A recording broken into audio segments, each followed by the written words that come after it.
1 তাৰিখৰ পৰা ডিপাৰ্টমেণ্ট বিলাকৰ লটাৰী আৰম্ভ হ'ব কোন ডিপাৰ্টমেণ্টত যাব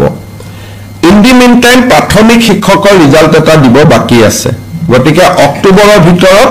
প্ৰাথমিক শিক্ষকৰ 5000 পোষ্টৰ ৰিজাল্টটো হ'ব গতিকে মই ভাবো যে নৱেম্বৰ মাহত আমি নিযুক্তিবিলাক দিব পাৰিম গতিকে ইয়াত নিযুক্তি 2-3টা প্ৰক্ৰিয়া আছে প্ৰথম এডিআৰই ৰিজাল্টটোক আমি ডিপাৰ্টমেণ্টত দিব লাগিব ডিপাৰ্টমেণ্টে আকৌ পোষ্ট চাই পোষ্টিং অৰ্ডাৰ বনাব লাগিব গতিকে প্ৰায় 15 দিন আমাক সময় লাগে এইকেইটা দিন অসমৰ পৰিৱেশৰ কাৰণে কোনো অফিচত কাম কৰিব পৰা নাছিল সবৰে এটাই টপিক চলি আছিল হেতু কাৰণে আজি কালিৰ পৰা আমি কামত হাত দিম প্ৰাণ মতক সম্প্ৰদায়ক আমি জনজাতি নীতিৰ আউটাৰ আমি বাহিৰত ৰাখিম কেবিনেটে আজি চাহ জনগোষ্ঠীৰ লোকসকলক মাটিৰ পট্টা দিয়াৰ বাবে মই মৰিয়নিত যি ঘোষণা কৰিছিলো তাৰ সম্পৰ্কত আজি কেবিনেটত ডিটেইলছ আলোচনা হয় আমি দেখা পাওঁ যে যদি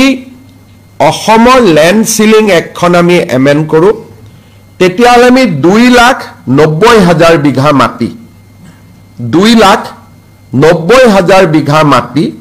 আমি চাহ জনজাতি লোকসকলৰ মাজত বিতৰণ কৰিব পাৰিম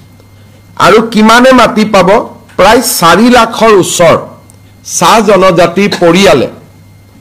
এই মাটিখিনি পাবলৈ সক্ষম হ'ব মাটি হল প্ৰায় 3 লাখ বিঘা পৰিয়াল হল 4 লাখ আৰু এই কামটো যদি আমি কৰিব পাৰো তেতিয়াহ'লে 75 বছৰৰ পিছত এটা ডাঙৰ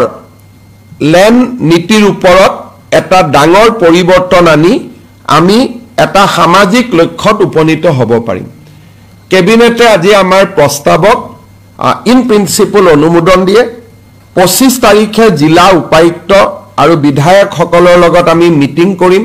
যে এটা পৰিয়ালক আমি কিমানলৈকে মাটি দিম তাৰ সীমাবদ্ধতা কি থাকিব আৰু সমান্তৰালভাৱে অহা 2-3 তাৰিখে আমি চাহ জনগোষ্ঠীৰ সংগঠনসমূহক নিমন্ত্ৰণ কৰিম যাতে তেওঁলোকৰ লগত আলাপ আলোচনা কৰি আমি এই আইনখন 25 নৱেম্বৰত বিধানসভালৈ লৈ যাব পাৰো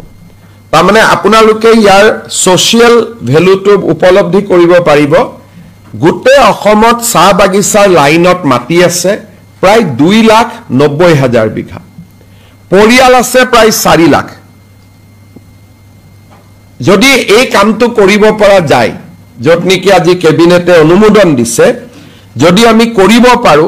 এটা ডাঙৰ সামাজিক লক্ষ্যত আমি উপনীত হ'ব পাৰিম আজি আমাৰ কেবিনেটত আৰু এটা গুৰুত্বপূৰ্ণ সিদ্ধান্ত গ্ৰহণ কৰা হয় 1983 চনত নেলিত এটা নৰসংহাৰ এটা সংগঠিত হৈছিল আৰু তেতিয়া তিৱাৰী কমিশন বুলি ৰাজ্য চৰকাৰে এটা কমিশন গঠন কৰি দিছিল কিন্তু আজিলৈকে কমিশনৰ ৰিপৰ্ট বিধানসভাত দিয়া হোৱা নাছিল অহা 25 নৱেম্বৰৰ বিধানসভাত তিৱাৰী কমিশনৰ ৰিপৰ্ট 1983 চনৰ নেলি নৰসংহাৰৰ প্ৰেক্ষাপটত গঠন কৰা তিৱাৰী কমিশনৰ ৰিপৰ্ট আমি আনুষ্ঠানিকভাৱে অসম বিধানসভাৰ মজিয়াত ৰাখিবলৈ আমি আজি সিদ্ধান্ত গ্ৰহণ কৰিছো এনে ধৰণে আজি আমাৰ কেবিনেটত এই গুৰুত্বপূৰ্ণ সিদ্ধান্ত কেইটি হয় আৰু তাৰ উপৰিও কেবিনেটত আজি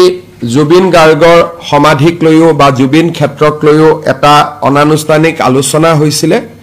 আমি ডিসি কামৰূপ মহানগৰ আৰু সোণাপুৰৰ স্থানীয় ৰাইজৰ মাজত আলোচনা কৰি এই গুটেই সমাধি ক্ষেত্ৰখনক এটা ব্যৱস্থিত ৰূপলৈ আনিবলৈ আজি আমি ডিসি কামৰূপ মহানগৰক পৰামৰ্শ দিছো কোনো কাৰণতে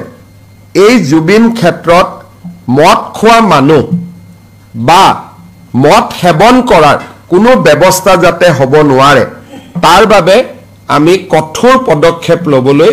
আজি আমি কামৰূপ জিলা মহানগৰৰ উপায়ুক্তক আমি পৰামৰ্শ দিছো কিন্তু তাৰ নীতি নিয়ম কি হ'ব এই ক্ষেত্ৰত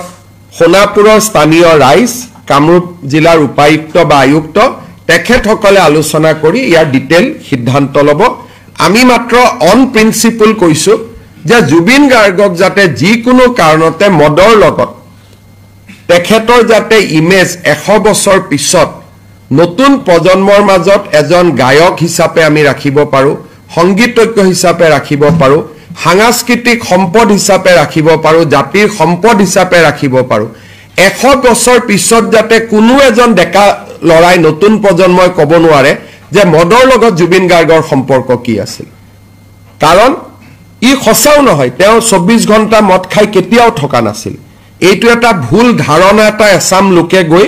সোণাপুৰত সৃষ্টি কৰিব খুজিছে। তাৰ বিৰুদ্ধে চৰকাৰে কঠোৰ পদক্ষেপ ল'বলৈ সিদ্ধান্ত গ্ৰহণ কৰিছে। কাৰণ আমি জুবিনক শিল্পী হিচাপে জীয়াই ৰাখিব খোজো, সাংস্কৃতিক সম্পদ হিচাপে জীয়াই ৰাখিব খোজো। জ্যোতি, বিষ্ণু, ভূপেন হাজৰিকাক অসমৰ ৰাইজে যেনেকে জীয়াই ৰাখিছে তেনেকে আমি জুবিন গাৰ্গক জীয়াই ৰাখিব খোজো। যাতে জ্যোতিপ্ৰসাদক যেনেকে আজিও মানুহে মনত ৰাখে, বিষ্ণুপ্ৰসাদ ৰাভাক যেনেকৈ মনত ৰাখে। বিষ্ণুপ্ৰসাদ ৰাভাই কেতিয়াবা মদ খাইছিল নাই খোৱা তাক মানুহে আলোচনা নকৰে। ভূপেন হাজৰিকাই মদ খাইছিল নাই খোৱা তাক কেতিয়াও মানুহে আলোচনা নকৰে। তেওঁলোকৰ পৰিচয় হৈছে অসমৰ সাংস্কৃতিক জীৱনলৈ দি যোৱা বিশাল অৱদান। আমি জুবিন গাৰ্গকো তেনেকুৱা এজন নমস্য ব্যক্তিৰ শাৰীলৈ লৈ যোৱাটো প্ৰতিজন অসমীয়াৰ দায়িত্ব। এছাম লোকে যি এক উদ্ভণ্ডালী পৰিৱেশ সৃষ্টি কৰিছে তাৰ বিৰুদ্ধে চৰকাৰে DC কামৰূপ আৰু গুৱাহাটীৰ পুলিচ আয়ুক্তক কঠোৰ হ'বলৈ নিৰ্দেশ দিছে। কেবিনেটত মোটামুটি আজি লোৱা সিদ্ধান্ত এইকেইটা।